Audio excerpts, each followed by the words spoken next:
Nosotros presentaremos el capítulo 3, proyecto de investigación del autor Antonio Latorre. Para el profesor Cristian Andrés Torres, los estudiantes somos Erika Forero, Patricia Grijalva y Paola Peña. Buenos días, yo voy a hablarles de los ciclos del proyecto de investigación-acción. El proyecto investigación-acción tiene un carácter cíclico y los cíclicos serán teniendo en cuenta el problema y el tiempo que se disponga para realizar el proyecto. Este proyecto de investigación tiene diferentes fases. Primero, la identificación inicial del problema, elaborar un plan estratégico, reflexionar críticamente sobre el suceso. El plan además incluye la revisión o diagnóstico del problema, la observación, la evaluación de acción a través de métodos y técnicas apropiados. Es muy importante tener en cuenta, pues primero, revisar nuestra práctica profesional y el objetivo que queremos mejorar con esta investigación. Entonces debemos imaginar la solución, registrar lo que ocurre, qué efectos van a generar con la situación, recoger datos para pues, recoger las evidencias, modificar el plan a la luz de los resultados, continuar con la acción, controlar a través de las técnicas la recogida de datos. La investigación-acción habla de que la observación es una de las características más importantes de este proyecto de investigación y que la evaluación debe ser modificada de acuerdo a los resultados que se vayan dando. Además, también es importante implicar a otras personas para que evalúen nuestro proyecto de investigación. Esto pues genera un enriquecimiento mutuo y un trabajo en equipo. El plan de acción iniciando el proyecto de investigación. Entonces, primero tenemos que pues ver qué problema o el foco de investigación. Entonces, al identificar el problema, tenemos que tener en cuenta que estén dentro de nuestra área, del área donde uno esté, en este caso, pues la educación, y que vaya a dejarnos una enseñanza y un aprendizaje. El diagnóstico del problema o la situación, entonces tenemos que obtener evidencia, recogida de la información sobre el tema, revisión documental o bibliográfica, y es muy importante que nuestro tutor nos suministre listas de lectura que nos sirvan de guía y utilizar permanentemente la biblioteca. En cuanto a la revisión documental, tenemos que tener en cuenta que aquí está el marco conceptual del tema de estudio. Hay que leer frecuentemente sobre diferentes autores. Es importante abrir una base de datos, seguir alguna normativa como la SAPA o las Harvard, u pues otra que se pueda documentar, y elaborar un fichero sobre todos los temas y los textos que cada una ha investigado. Es importante, como les decía anteriormente, implicar a otras personas del proyecto, ya que la meta de esta propuesta es mejorar la transformación social y las relaciones personales. Es esencialmente colaborativa. Generalmente tenemos que buscar una amiga o un amigo que sea crítico, y nuestro tutor o nuestra tutora es alguien muy importante para que nos ayude nos ayude a evidenciar lo que realmente estamos haciendo. La hipótesis de acción o acción estratégica es la formulación de la propuesta de cambio. Aquí, de este punto, basará el éxito de nuestro proyecto de investigación.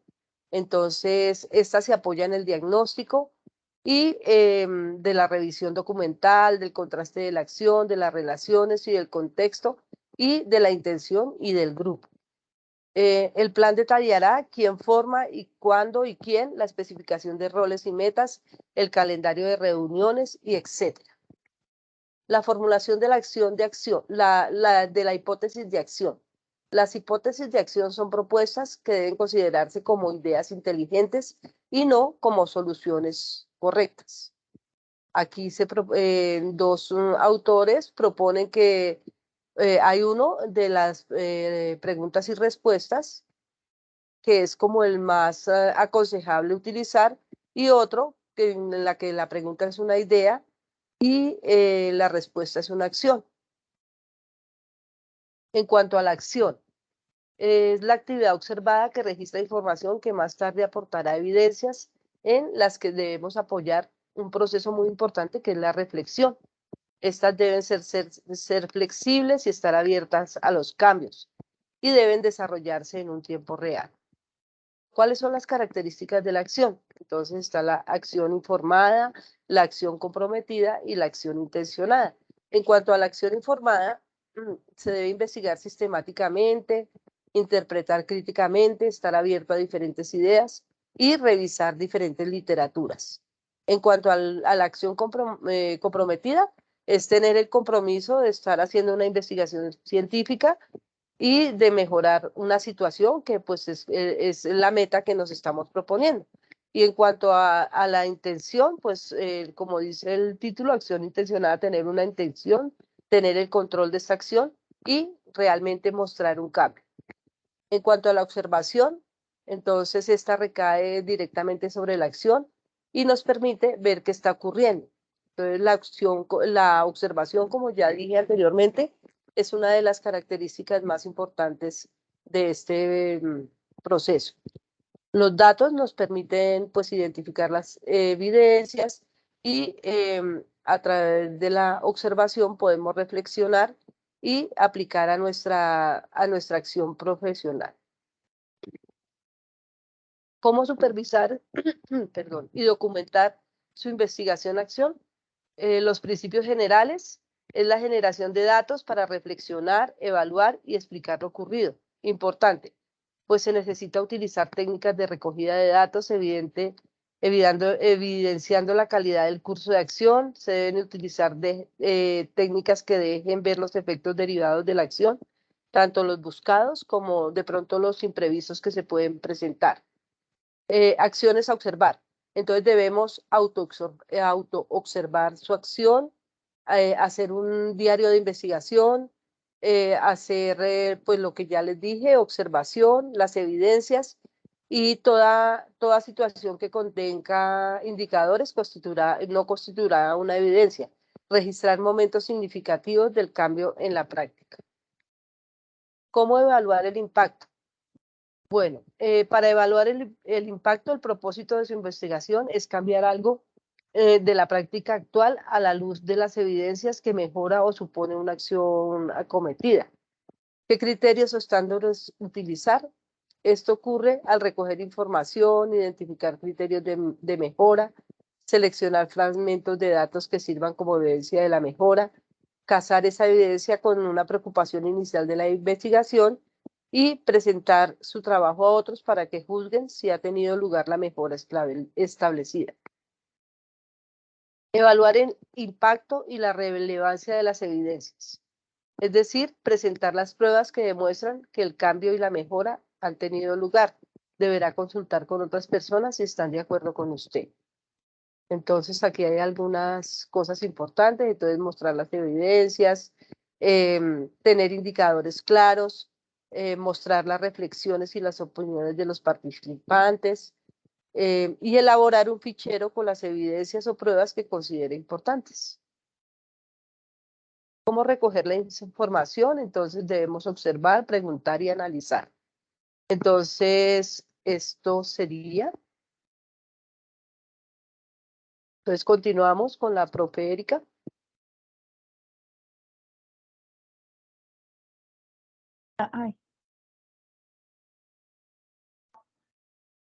En la gestión de información, los datos emergen como resultado de la observación de la acción, es decir, la conversación con los implicados o bien analizar los materiales empíricos.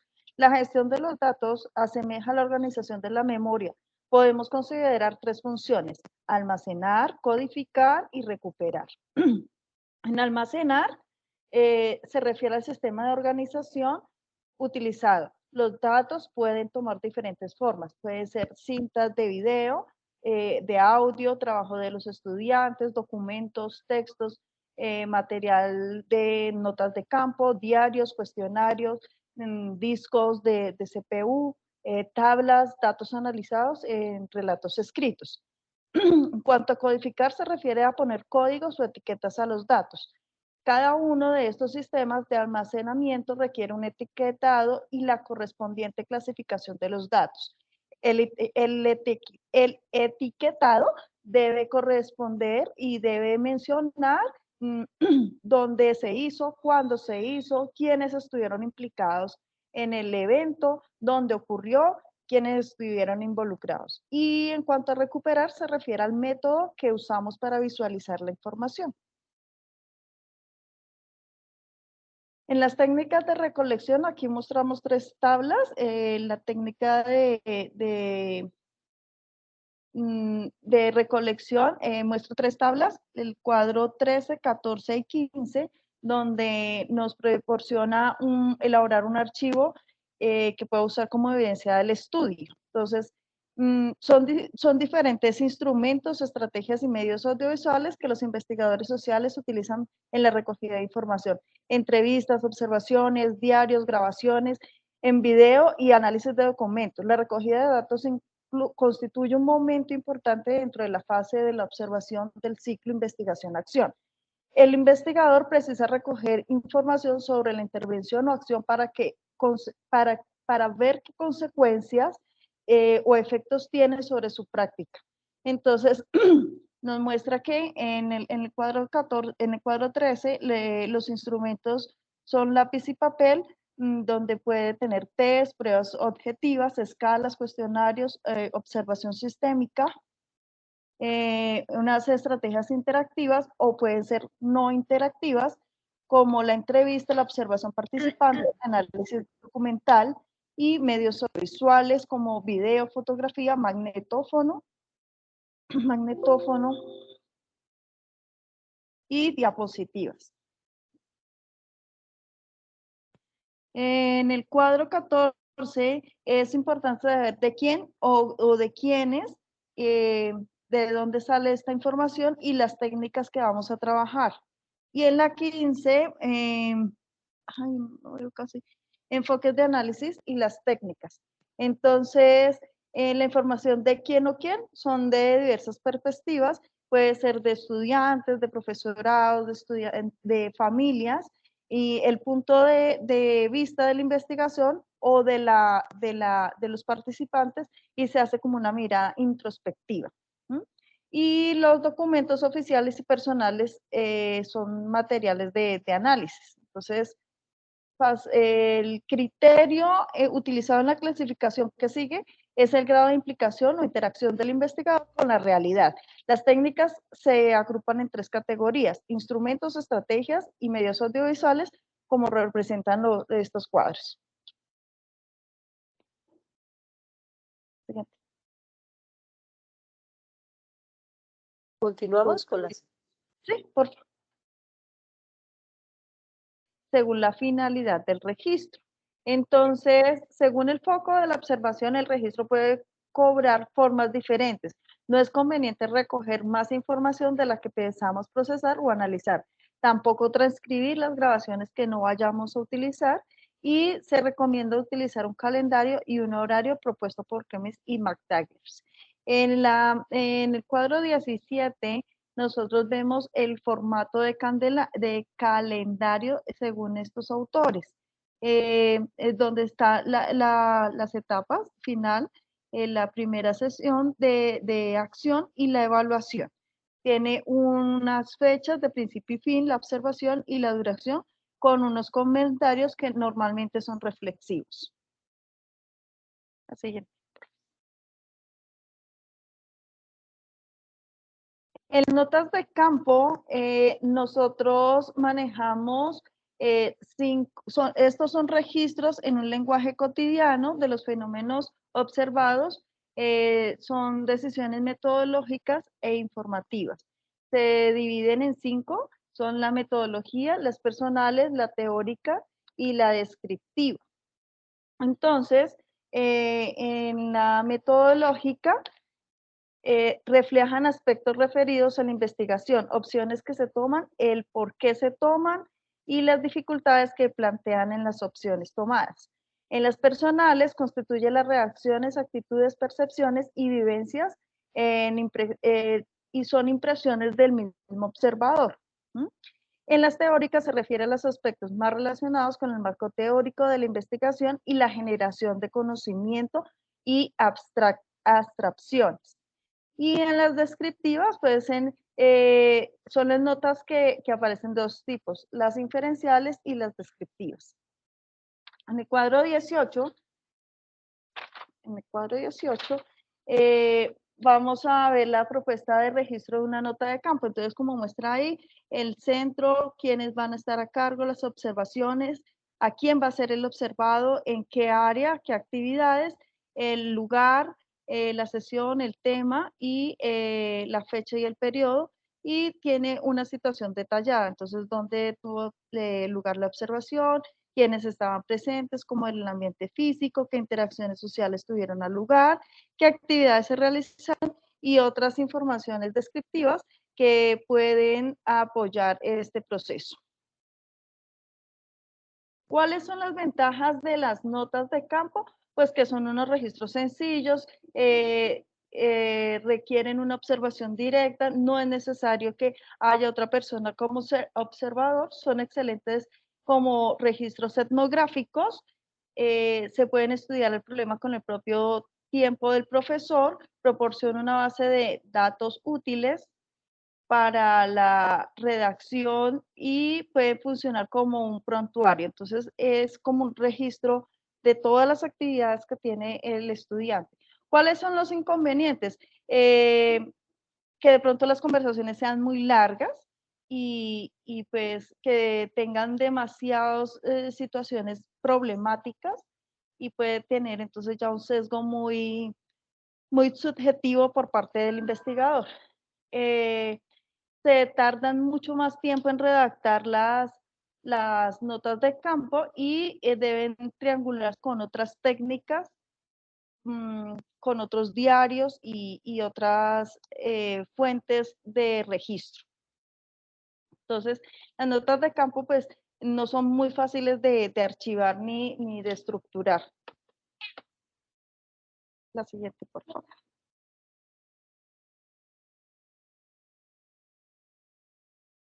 La siguiente. Ya. No.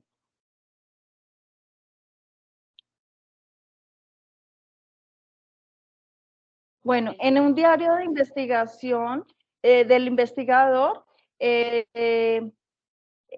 está muy extendido, es una técnica que goza de mucha popularidad en los investigadores y puede ser estructurado o semiestructurado y abierto. Entonces, el diario del investigador recoge observaciones, reflexiones, interpretaciones, hipótesis y explicaciones que han ocurrido y aportan grandes utilidades para la investigación. Entonces, un diario de investigación tiene 4 etapas en donde planifica y eso tiene que ser el investigador tiene que ser muy disciplinado para que pueda llevar un registro y poder escribir a diario. O si no es a diario, pues muy seguido. Actuar, escritura con la regularidad, al detalle, con todas las cosas que pasaron, lo más fiel a la realidad que sea posible. Observa el retrato detallado del evento y datos descriptivos. Entonces, analizar cómo se siente, qué actitudes toman, qué reacciones toman la comunidad a estudiar. Y de ahí salen unas reflexiones sobre la experiencia, examinando datos y tratando el problema de análisis para evaluar el progreso. Entonces, teniendo toda esta ruta, se toman esas reflexiones para ver si hay cambios positivos, negativos y en qué se puede colaborar desde la investigación. ¿Me recuerdas la otra? Ya. En los registros anecdóticos se realizan situaciones reales con el fin de recoger una conducta relevante y describen los procesos específicos de forma detallada. Entonces aquí nos muestran la ficha de una propuesta de ficha anecdótica. El nombre del estudiante, la edad, el día, la hora, el mes, la situación o contexto, y esto debe estar fiel a la realidad, como ya lo había mencionado, otras circunstancias relevantes, descripción objetiva de los hechos y comentarios interpretativos subjetivos del observador y valoraciones. Entonces, muestra cómo se sentía el estudiante, si hacía sol, si hacía lluvia, cómo estaban, si estaban en condiciones climatológicas adversas o favorables, también las condiciones de habitabilidad. Bueno.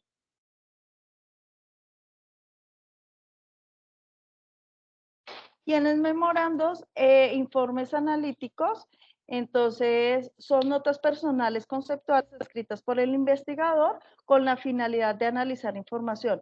El análisis puede ser bastante breve y puede cruzarse diferencias útiles con los otros datos como notas de campo, diarios y que ayudan a la investigación a reflexionar sobre los datos obtenidos. Vienen a hacer las notas sobre las notas de campo, son importantes ya que fuerzan al investigador a leer y reflexionar a intervalos frecuentes durante proyectos de la investigación. Entonces, esto es como las notas reflexivas del investigador y muestra como un análisis. En los perfiles, pues son registros de una situación, una persona que nos proporciona una visión de ellos mismos. Entonces, ¿cómo son cada uno de los sujetos que intervienen en la investigación?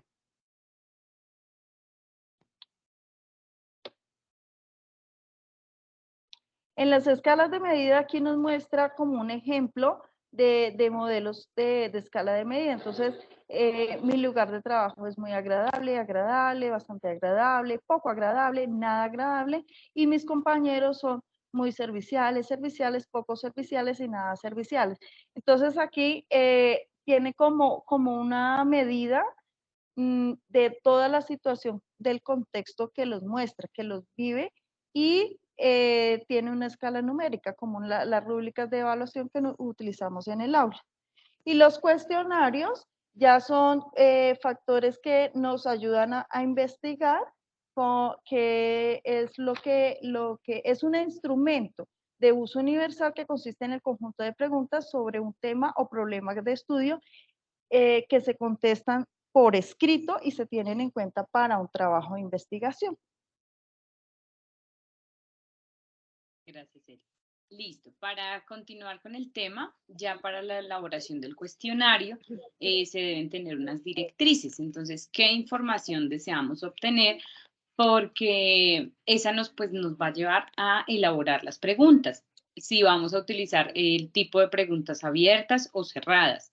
Es importante realizar un estudio piloto con, digamos, con una muestra pequeña de los estudiantes o de la población a realizar para saber si está bien, digamos, diseñado y si es entendible para la comunidad. También debemos adecuarlo según las críticas. Ahí nos indican que debe haber un grupo de expertos que revisen la coherencia de las preguntas y la organización. Debemos aplicar el cuestionario, analizar e interpretar los resultados para finalmente hacer el informe de esos resultados. Para los aspectos, digamos, del cuestionario, tiene que haber una parte inicial que es los datos de identificación. En los datos de identificación tenemos que tener en cuenta el lugar y la fecha donde la vamos a hacer, los datos personales, digamos, del entrevistado, del sexo, la edad, porque eso nos va a servir para el análisis de datos posterior. Siguiente. En cuanto a la formulación de preguntas, digamos que nos indica el autor que hay 4 tipos de preguntas. Entonces, hay las preguntas abiertas que nos dan, unos datos nominales, que serían, digamos, ¿qué opina usted sobre tal tema? Ya las preguntas de tipo escalar nos van a dar unos datos de intervalo. Y es aquellas en donde usted indica, califique de 1 a 7 su nivel de satisfacción o su nivel de, y eso nos da otro tipo de información. Ya las preguntas de clasificación son unos datos ordinales en donde digamos que un tipo de pregunta sería, ¿cómo evaluaría usted esta acción en alta, media o baja? Entonces usted, digamos que eso les lleva a otro tipo de respuestas y otro tipo de análisis.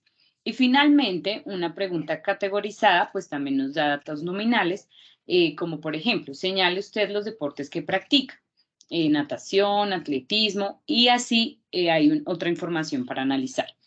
En cuanto a la revisión de las preguntas, debemos tener en cuenta el contenido. Sí, digamos que si las preguntas responden a lo que queremos conocer, la redacción de las preguntas, si son claras, si son fáciles de entender, las respuestas que nos dan los entrevistados en este caso, nos sirven, ¿sí? O nos van a dar, digamos que, una información que nos permita analizar. Y también, digamos, la ubicación de las preguntas, porque hay, digamos que no todas las preguntas pueden ir al inicio o no todas tienen que ir al final. Ya dentro, pues, digamos, del diseño del cuestionario también hay unas ciertas directrices. Entonces, siempre el formato tiene que ser claro y simple y pensar en qué población, pues, va, digamos, que responder estas preguntas. En el caso de nuestras comunidades educativas, si era dirigido a los padres, pues tenía que tener un lenguaje diferente. Si es dirigido a los docentes, pues es, digamos que otro tipo de preguntas. Y si en caso tal teníamos que hacer algún tipo de cuestionario con nuestros estudiantes, pues igualmente tenemos que tener en cuenta a esa población para que las preguntas sean claras para ellos. Debe despertar el interés, o sea, el cuestionario no nos debe llevar, digamos, a aburrirnos por la cantidad de preguntas o por lo extenso que pueda ser. La apariencia es importante, entonces tenemos que ver la ortografía, tenemos que ver la coherencia, el objetivo del cuestionario debe estar ahí porque la persona debe saber por qué lo tiene que contestar, ¿cierto? Las instrucciones pues deben ser claras. Tenemos que diferenciar, digamos, las partes del cuestionario, digamos, la identificación y luego pues ya las preguntas y finalizar pues con una serie de preguntas que deben ir finalizando el cuestionario. Deben haber en algunos apartados unos ejemplos de respuesta para que sea más claro pues para la persona que lo está contestando. Debemos también pensar en cómo nos lo van a devolver, ¿cierto? En cómo nosotros podemos codificarlo y pues siempre agradecer la colaboración de las personas que están haciendo este cuestionario.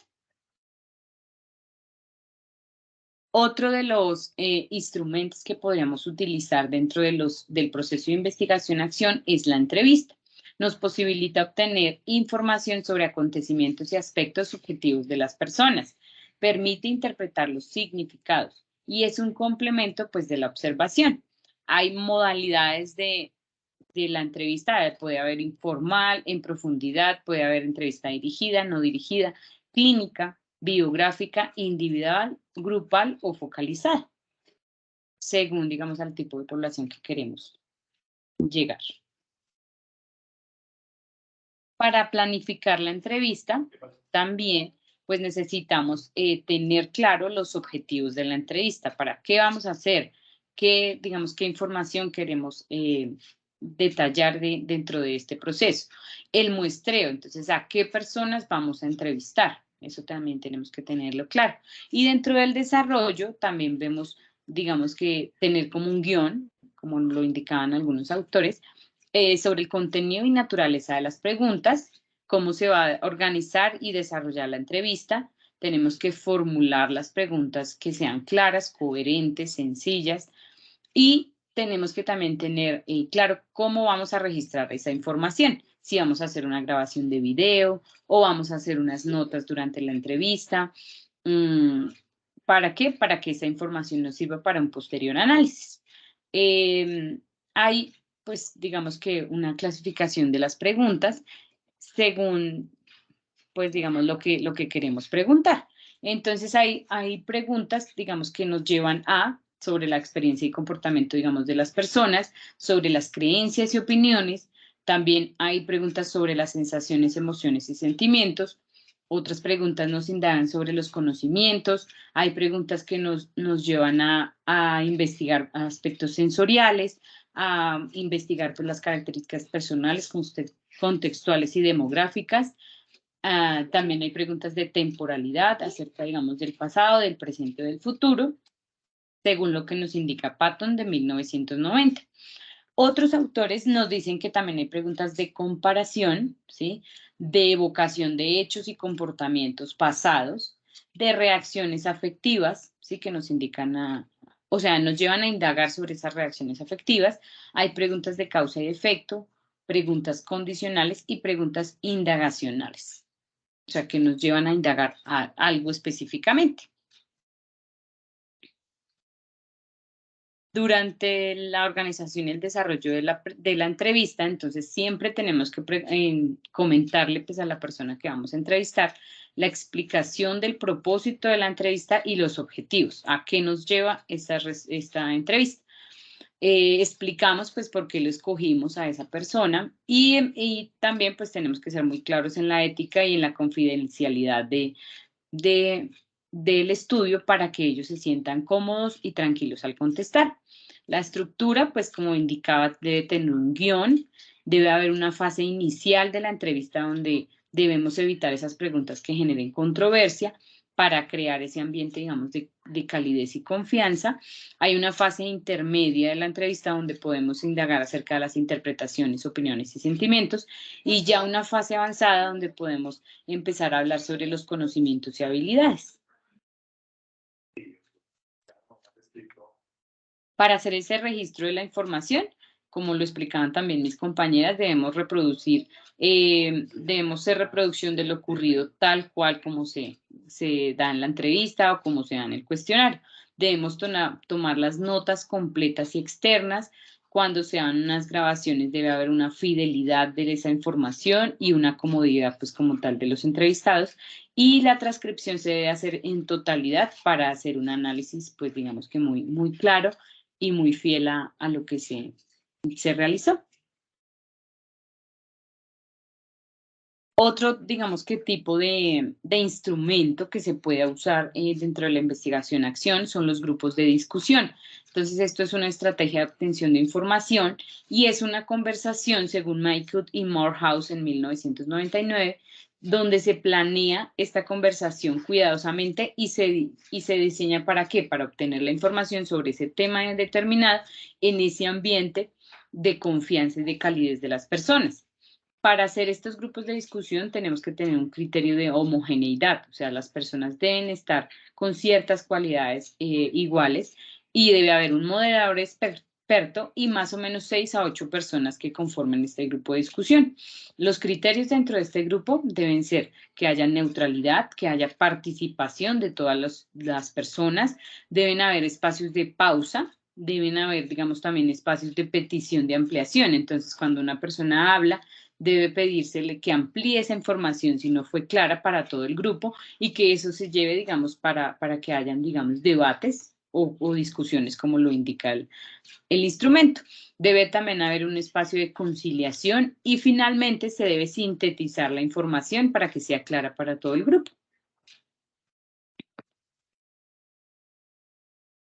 Ya para el análisis de documentos, entonces ahí nos dicen que debemos analizar materiales o relatos escritos como fuentes de información y que dentro de estos documentos hay dos tipos de documentos, los documentos oficiales y los documentos personales.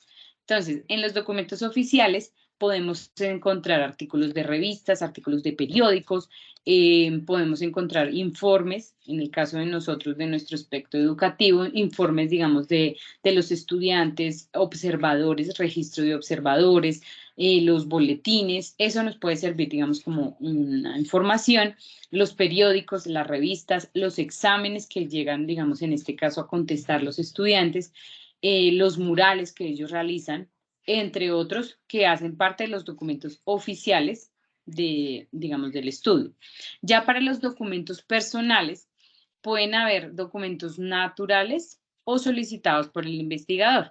Ahí es donde incluyen los diarios de campo, las notas, que son todos los que el investigador considera que necesita para llevar a cabo su estudio.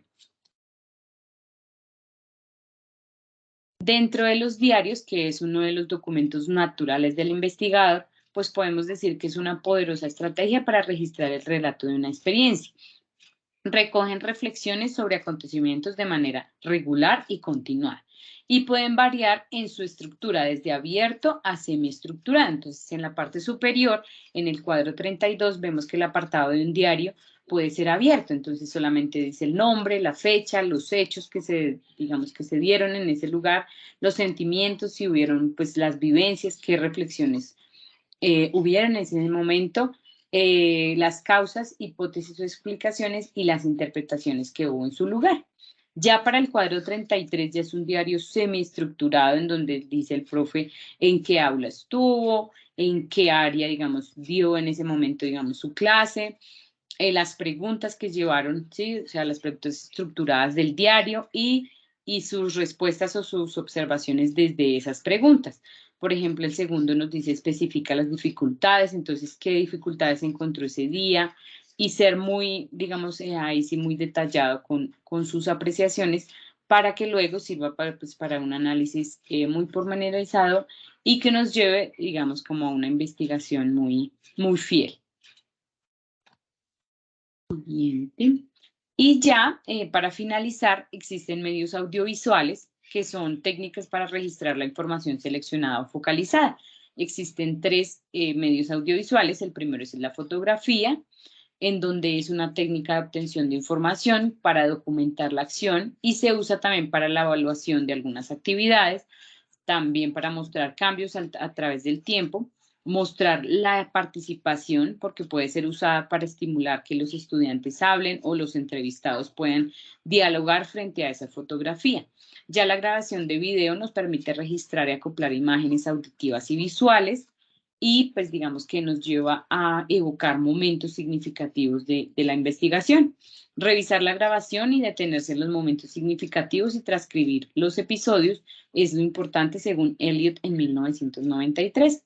Y finalmente la grabación de audio se utiliza para captar esa interacción verbal, para registrar esas emisiones que se dieron en un momento determinado y es un modo idóneo para explorar aspectos narrativos porque nos da una riqueza de datos. Muchas gracias a todos.